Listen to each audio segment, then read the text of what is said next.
the coaching college. This particular session is certainly adaptable as a training session. It's the kind of thing where Rick Olson could come in and do an afternoon of training or a day of training for leadership people.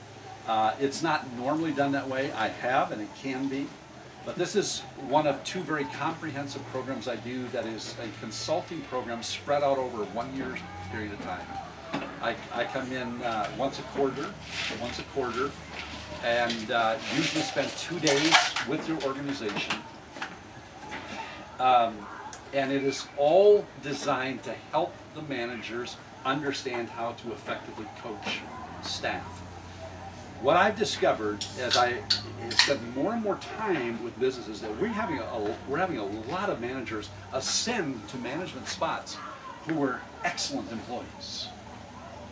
Great attitude, great work ethic, great team player, all that stuff. But now they got into management and nobody's ever taught them how to reproduce themselves in others. And my theory on management is the number one thing that you do that brings value to your organization is when you reproduce yourself in others. If I'm going to put Sarah into a leadership position, I don't want Sarah just to be content to be a working manager and do what Sarah's always done. I want Sarah to reproduce herself. I love what Sarah does as an employee. I just want to see that in all the employees that she now gives oversight to and that she impacts. And Sarah may believe in that herself, but if she's not been trained to do that, if she doesn't understand the dynamics of how to do that, that's going to be quite a switch or quite a challenge for her.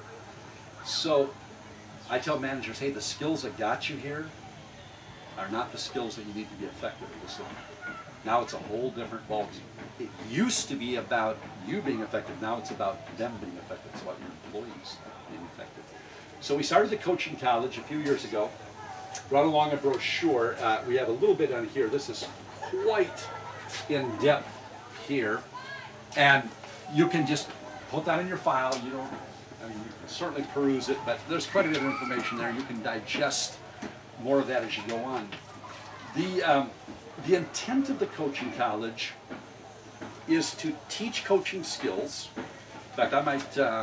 Nobody's written on this thing since Braxton, so I might add to it here.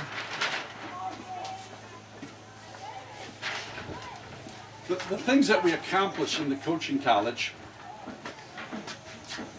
we teach coaching principles.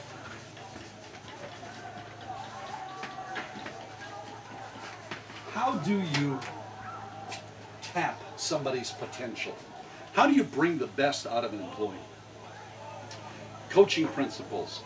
How do you talk to the employee who does things that are detrimental to their performance?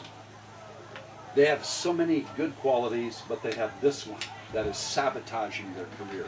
How do you talk? How do you have that conversation and talk to them about that? And so we spend 1/2 a day with all the managers teaching them coaching principles.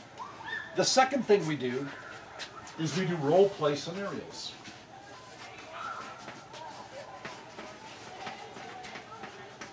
This becomes quite a stretching time for the managers.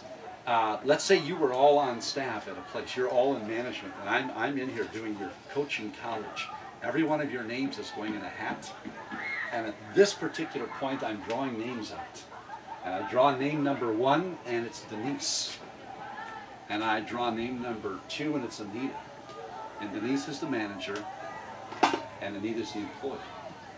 And Denise is now going to coach Anita.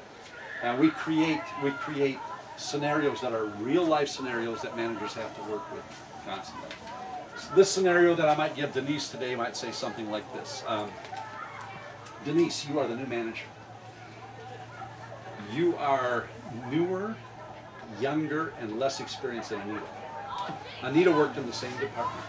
Anita was sure that the job was hers. Everybody was sure that the job was hers, okay? Everybody.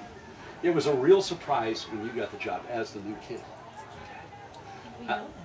Heard that one. Anita is deeply hurt by this. Anita has been gracious to your face, but behind the scenes, she's stirring the pot, all right? And the two of you were thick as thieves under the old manager, okay? But now there's a rift in the relationship, and it has to be dealt with. You can't wish it away, you can't hope it's going to go away. It's the conversations you're not having that are killing you. So you call Anita in and you say, Anita, we've got to talk. And so in our role play scenario, you would now have a conversation with Anita about this. And as a group, we all listen and observe. When it's done, we critique it. We go through everything that you did well. We do go through everything that could be done better, okay? Everything that could be strengthened. Having done this for the last 2 years, the common thing that I see that seems to break down for people, a lot of managers will start good, and they'll start strong when they start talking about it, but they get real mushy at the end.